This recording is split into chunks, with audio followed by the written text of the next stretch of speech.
Me going against Michael Jordan, I wish I could have played him in the first 3 games, but I had torn a muscle in my calf muscle, and George had told me that he didn't want to wear me out and play against him for that period of time. So I was telling George, please let me just play against him, because he, first game he killed us. He had like 36 or 37, and I said, let's do it. And George didn't really want me to do that, and he was like, well, we got a long series, let's just wait.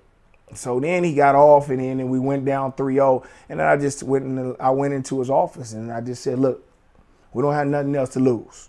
You gonna let me guard him or not? I'm gonna switch every play that you do anyway, so I'm not gonna go get off of him. He said, do what you gotta do.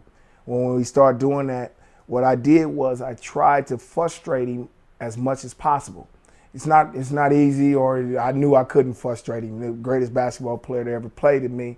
I think what I did was I tired him out.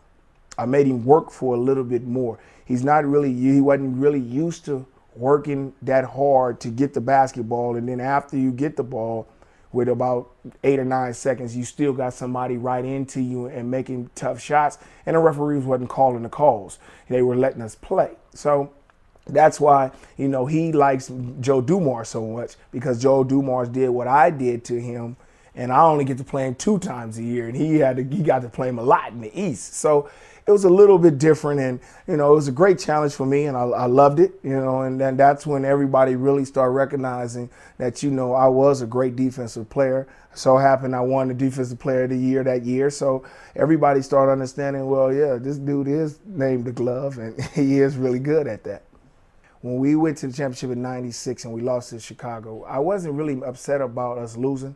I was upset about us breaking the team up, because I knew that we can go back. If we would have did just like what the Chicago Bulls did, stayed together, we could have won championships. I think we could have beat them in the years to come, what I'm saying? Especially when Michael Jordan went and retired and stuff like that.